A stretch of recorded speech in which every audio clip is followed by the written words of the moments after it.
Nach 4 Monaten auf unseren Bambusfahrrädern geht's im Iran weiter, bis zur armenischen Grenze.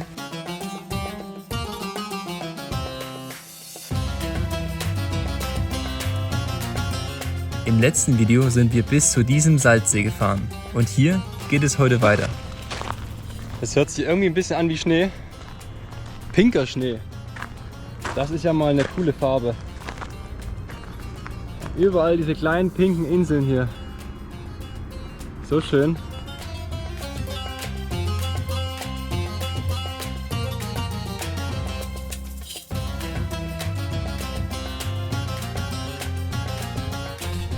Da ist so ein Schiff. Hab mich schon gewundert, ist aber weitem nicht tief genug, dass hier ein Schiff fahren kann. Wir haben jetzt gerade ein paar Radfahrer getroffen und die meinten, ja, wegen Klimawandel ist jetzt so wenig Wasser drin mittlerweile. Die meinten halt, das ist gerade so hier vorne. Bis dahin kam das Wasser normalerweise und jetzt ist fast nichts mehr übrig und es sei halt eine Katastrophe. Und wir haben ja gerade schon gegessen, wieder mal Fleisch am Spieß. Und eigentlich haben wir gar keinen Hunger, aber wir haben gesagt, wir nehmen gleich 4 von diesen Rollen. Weil endlich mal was ohne Fleisch und es schmeckt echt gut. Ja. Das nutzen wir aus. Das Krasse ist auch, dass hier ein Tank vom Auto, 70, 80 Liter, ungefähr nur 3 Euro kostet. Das muss man sich mal geben. 3 Euro, die fahren ja fast umsonst hier. Das ist ja komplett verrückt. Deswegen verstehen die auch gar nicht, warum wir mit Fahrrädern unterwegs sind. Das macht keinen Sinn. Diese 4 Wraps kosten genauso viel wie eine Tankfüllung Benzin. Das ist so brutal.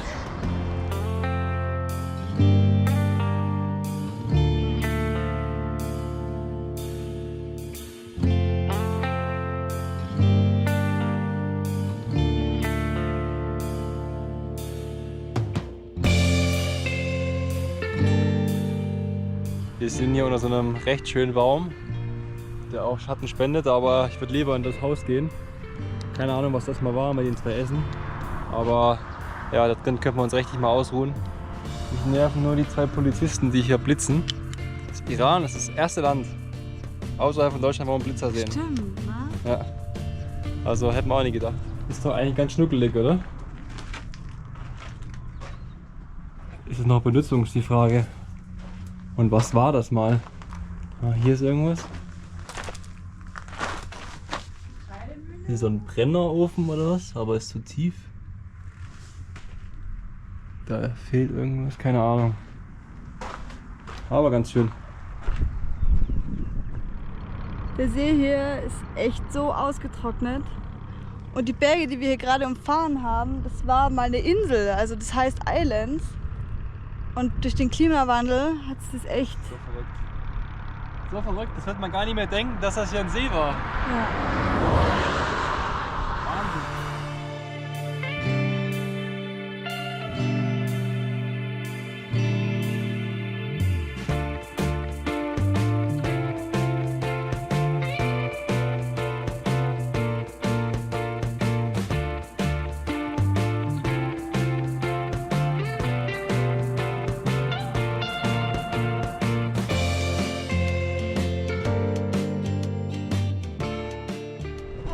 Oh, thank you so much. Thank you so much. Merci, merci. Wow. Thank you so much. Ich bin so ein Depp, ich lerne einfach nicht raus. Italien hat man schon mal Portemonnaie verloren, oder ich. Und jetzt lasse ich wieder liegen. Zum Glück sind die hier so ehrlich und freundlich und fahren hinterher und bringen uns das Ding. Also es waren nur 50 Euro ungefähr drin und keine Karten, die habe ich woanders verstaut, aber trotzdem wäre echt doof gewesen. Legt mal eine kurze Pause ein. Schon mal das.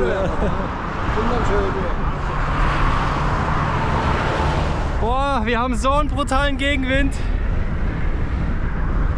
Wir kommen gar nicht voran.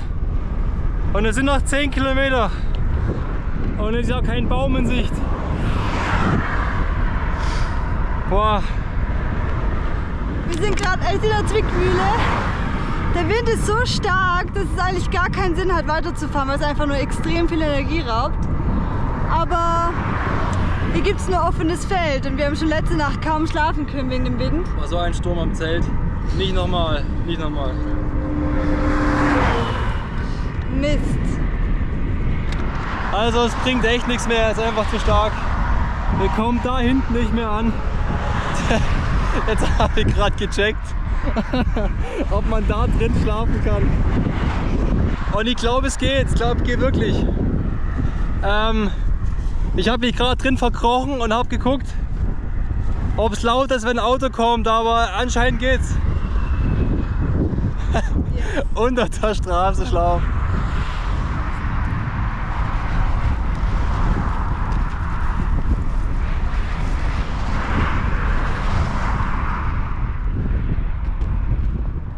So, jetzt haben wir endlich einen Platz gefunden. Passt für die Nacht. Es ist echt nicht so laut hier unten, zum Glück. Wir hatten nämlich zwei Sorgen. Einmal, dass der Wind halt so heftig ist und zweitens, dass halt die LKWs oder halt die Autos dann so laut sind, wenn wir in der Nähe von der Straße schlafen. Hat sich beides geregelt. Ich liebe solche Situationen, das ist so geil. Gerade war alles noch so ein bisschen aussichtslos und ich habe gesagt, Franzi, es wird sich irgendwas ergeben und Ich hab's mal wieder nicht geglaubt. nee, manchmal bist du es, manchmal bin ich's, also ja, unterschiedlich. Wir wechseln uns ab, ja. Und jetzt sind wir in dem Loch drin. So geil.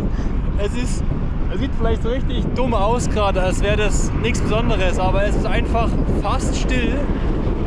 Ja, außer wenn der Wind dreht, dann sind wir am Arsch. Dann pfeift es aus dem Loch. Das ist einfach so ein niedriger Eingang. Hoffentlich passt das Zelt da rein, oder? Ich glaube, da, wo wir es aufstellen wollen, passt.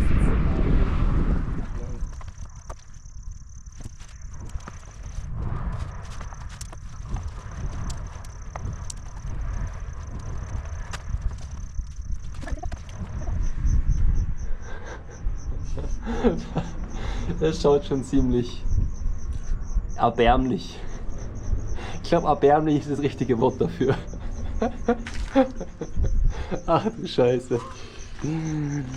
Auf jeden Fall haben wir das Zelt aufgestellt, wie man sieht. Es passt, Schon mal für Indien. es passt ganz gut rein, das Zelt. Und ja, da fahren halt die Autos rum. Ich finde meinen Tunnel gemütlich.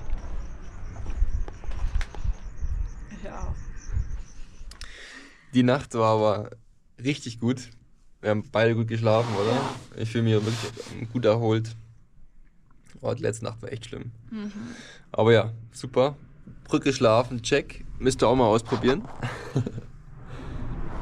Ja, jetzt geht's weiter nach Teplitz. Aber wissen wir nicht, ob wir das schaffen. Es sind 70 Kilometer, glaube ich. Wenn der Gegenwind noch ist wie gestern, dann schon mal gar nicht. An diesem Tag ist kaum etwas passiert.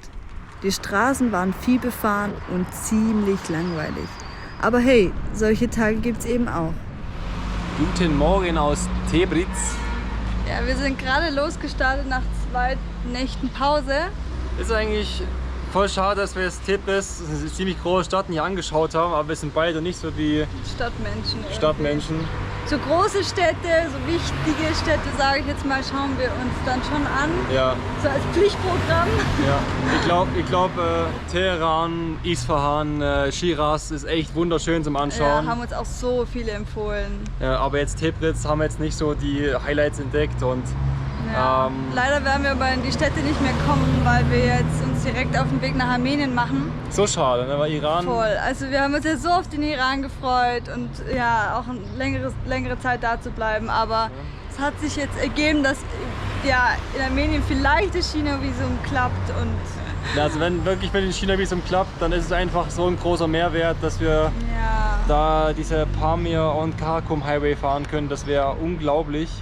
dass wir da nicht irgendwie fliegen müssen. Ja, das ist uns einfach wert, jetzt da Ja. nach Armenien zu fahren. Jetzt starten wir auf jeden Fall in die Berge heute. Es geht auf 2500 Meter, also echt hoch.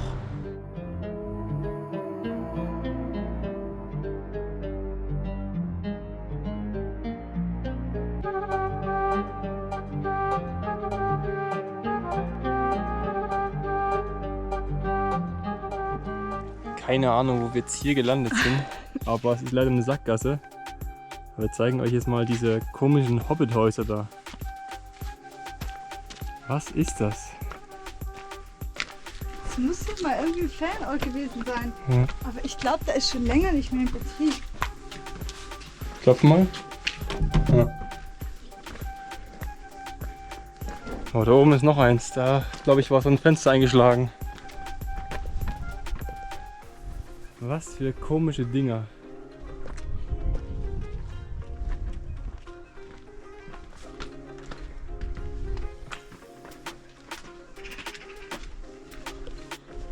Ja, hier ist die Tür offen.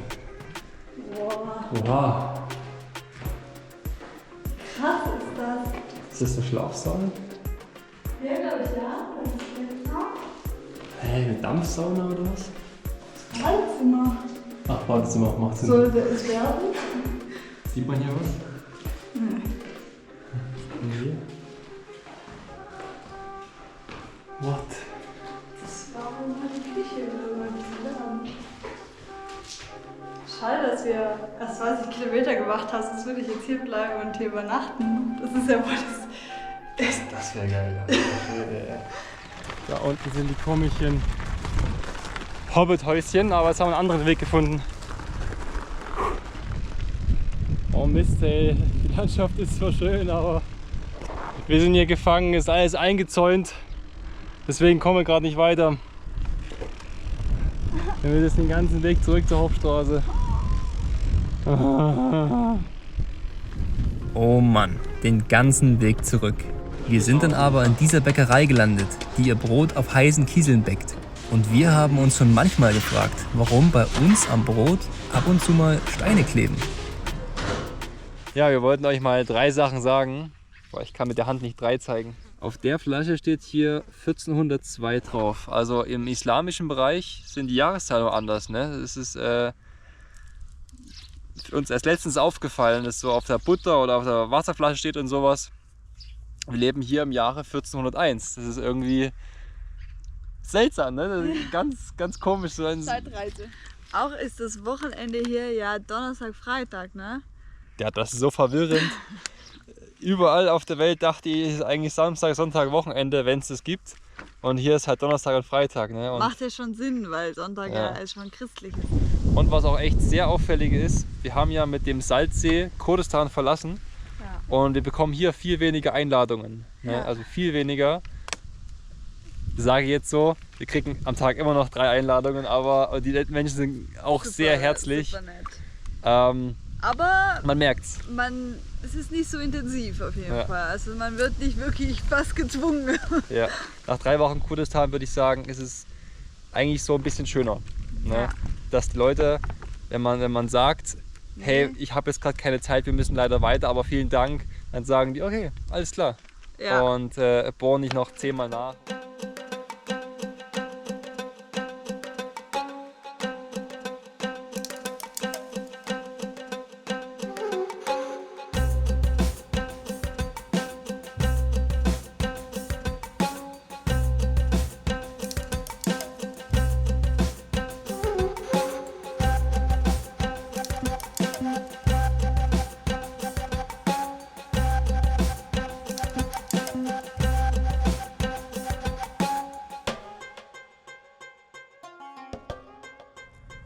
Ich hatte gerade die erste nicht so schöne Erfahrung mit Hunden. Sie sind mir halt immer näher gekommen und normalerweise, wenn man dann irgendwie absteigt oder denen entgegenfährt oder so, dann rennen die weg. Aber diesmal sind sie irgendwie einfach da geblieben oder nochmal ein bisschen näher gekommen. Aber ist ja alles gut gegangen, also es ist mir ja nichts passiert. Kommt schon auch dazu, dass ich schon ziemlich kaputt bin und das jetzt alles ein bisschen viel ist, aber jetzt müssen wir auch noch den Berg hoch, weil wir eingeladen wurden und die meinten, wir haben nur 1 Kilometer, aber der 1 Kilometer ist schon lang um. Ja, mal gucken. Es war gerade so schlimm für mich hier hochzufahren, wirklich so schlimm. Es war auch so steil, dass ich teilweise schieben musste und jetzt bin ich einfach oben und Jetzt bin ich so glücklich. Jetzt weiß ich gar nicht mehr, worüber ich mich eigentlich so richtig aufgeregt habe. Schaut euch das mal an hier.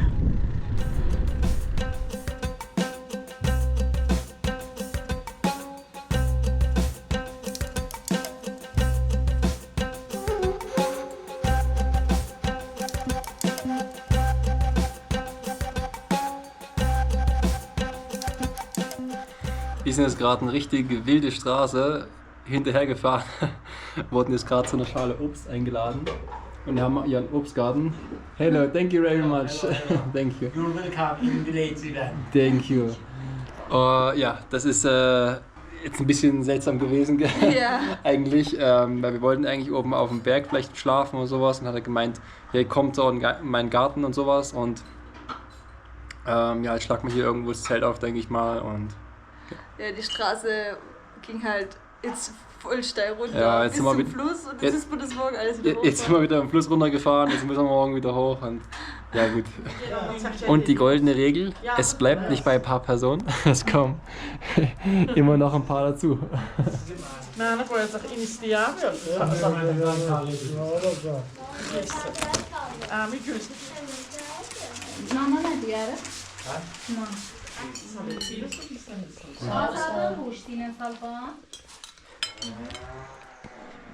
Moin. Moin, moin. Wir starten jetzt hier in dem Obstgarten von denen, die wir uns gestern eingeladen haben. So schaut es aus. Recht niedlich. Ja, heute geht's ja richtig hoch, was wir eigentlich gestern schon machen wollten. Aber kamen ja ein paar Umstände dazwischen.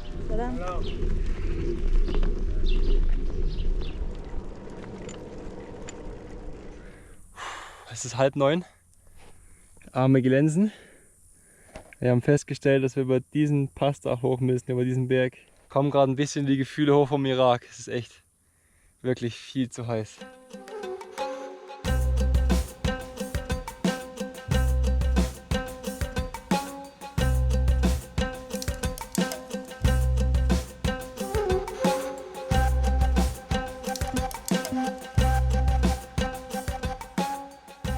So, jetzt ist schon der Zweite, der uns jetzt gefragt hat, ob wir mitfahren wollen. Und ich war schon die ganze Zeit, wo wir hier waren, im Iran, ich will unbedingt mal mit so einem blauen Auto mitfahren.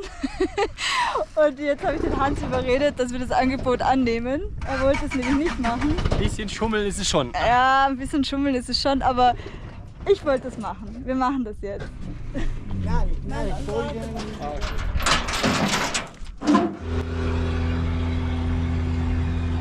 Geil. Es ist schon eine coole Erfahrung, gib's zu. Ja, schon. Blaue Autos sind geil.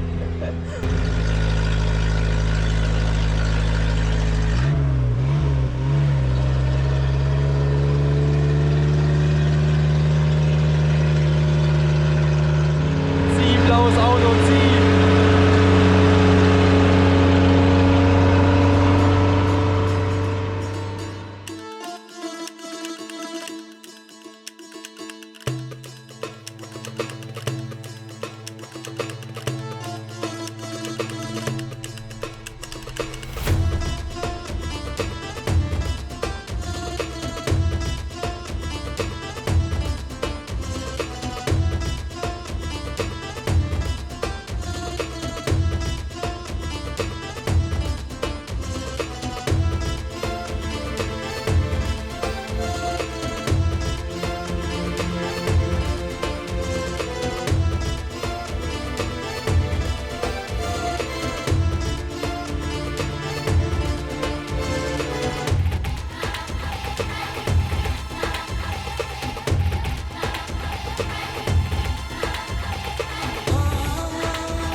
Was war das denn für eine Abfahrt?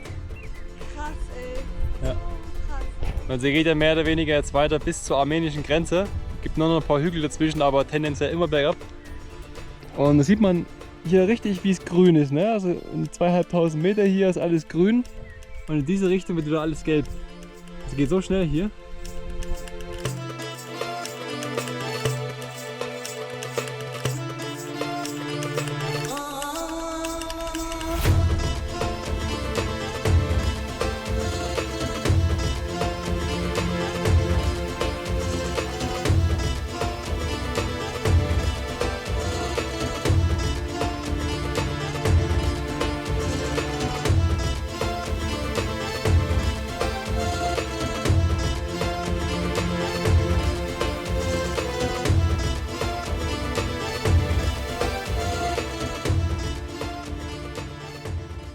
haben jetzt so einen kleinen Shop hier, wo wir Wasser gekauft haben.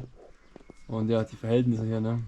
Hier sehen wir jetzt schon, dass es viel ärmer ist, jetzt wo wir hier in den Bergen sind. Überall so Lehmhütten und so. Schon. Ich glaube, ich habe in meinem Leben noch nie so einen steilen Weg gesehen wie den da. Das sieht aus. Ich weiß nicht, ob es auf der Kamera irgendwie so rüberkommt. Aber das kann man ja fast nicht hochfahren. Was ist das? Da kommen dann nur Autos runter. Das ist eine Rutschbahn. Also, Das ist eine iranische Bobbahn. Für die iranische Bobmannschaft. Ich pack's nicht. Der Opi ist so geil. Auf seinem Esel mit der pinken Decke und er hört Radio. Alter, das sieht so geil aus. Der ist so nett. Gerade ein bisschen mit denen geredet. Also Zeichensprache eher, aber diese Musik.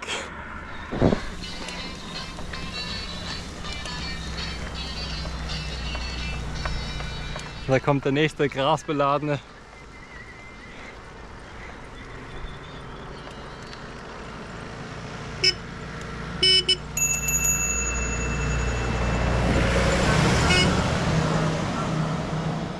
Wir haben gerade das Gefühl, wir haben hier ein Wettrennen mit dem Esel. Den können wir nicht abschütteln. Das spricht nicht für unsere Geschwindigkeit. Also Iran, der verabschiedet uns nochmal richtig mit Wahnsinnslandschaften. Da kommt man hier um die Kurve rum und sieht dann das nächste. Das ist doch verrückt.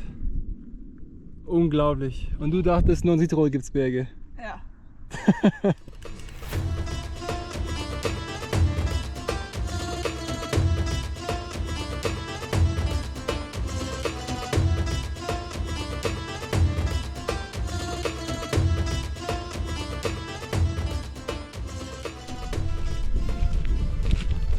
Wow. Wow.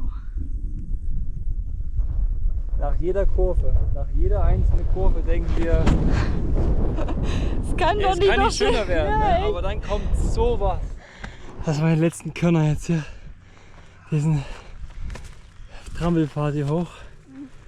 Und diese Aussicht und dieser Schlafplatz hier. Wir mussten hier hin. Ist das geil.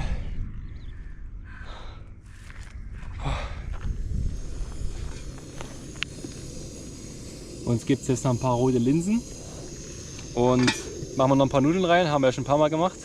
Was echt eine leckere Kombi ist, also jedes Mal voll überrascht darüber.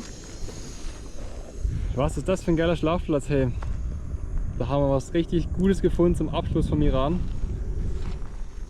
Schön. Na Denne, gute Nacht. Guten Morgen. Guten Morgen. Wir wussten gar nicht, wohin wir als erstes schauen sollen heute Morgen. So schön ist es. Wenn es alles beleuchtet wird. Wahnsinn. Wir haben jetzt noch wie viele Kilometer? Ich habe 44 Kilometer und 600 Höhenmeter. Ja, 44 Kilometer, also eine normale Vormittagstour bis zur Grenze. Hoffen wir, dass da alles gut geht. Und ja, dann müssen wir uns wieder organisieren. Ne? Neues Internet, Geld umtauschen und der gleiche Spaß. Ja, und dann brauchen wir dringend mal wieder Pause. Wir merken einfach mittlerweile, wir regenerieren schlechter. Ja, dass wir irgendwie mal 2 Tage Pause gemacht haben, dass wir trotzdem platt sind und sowas. Und bei uns braucht es einfach mal eine größere Pause. Das merken wir jetzt ganz klar mittlerweile.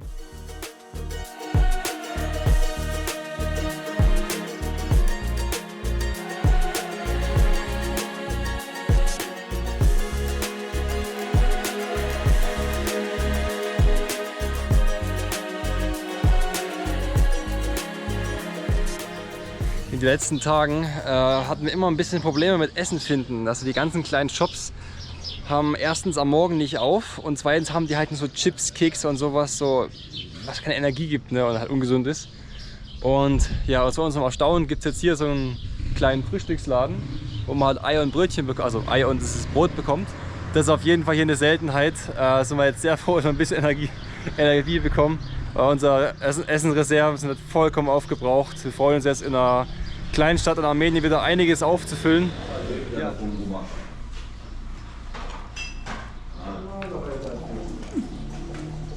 Und eingeladen wurden wir auch noch, hey. Voll nett. Von diesen lieben Herren im weißen Shirt wird man gerade eingeladen. Ja. Kommt einfach rein und sagt, hey, lasst kein Geld. Und wir sagen, nein, das ist nicht nötig. Er sagt, doch, steht darauf. Und diese Situation haben wir jetzt schon ein paar Mal, wollten wir jetzt einmal zeigen. Es ist unvorstellbar in Deutschland.